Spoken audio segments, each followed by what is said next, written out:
রাম রাম সকলকে। তো আজকে 30 ডেজে আজকে সেকেন্ড ডে। তো সকালে উঠেই প্রথমে স্নান করে নিলাম। স্নান করে নেওয়ার পর কিছু ড্রাই ফ্রুটস খেয়ে নিলাম। ড্রাই ফ্রুটস খেয়ে নেওয়ার পর কিছু পুশ আপ করে নিয়ে ওয়ার্ম আপ করছি। ওয়ার্ম আপ করে নেওয়ার পর কয়েকটা আসন করে নিলাম। একটা আসন ট্রাই করছি এখন।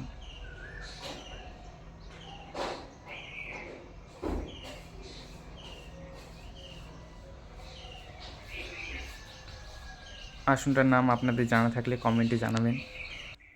এরপর আমার বাবা এসে গেছিলো, তো বাবার সাথে আমি যোগা করে নিলাম। বাবাও করছে আমার সাথে যোগা। কিছুক্ষণ পর দিদি এসেছিলো, তো দিদি বলেছিল ও এখন ভিডিওতে আসবে না, কিছুদিন পর আসবে।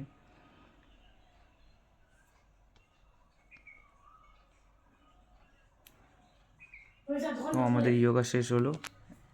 আজকের ফটো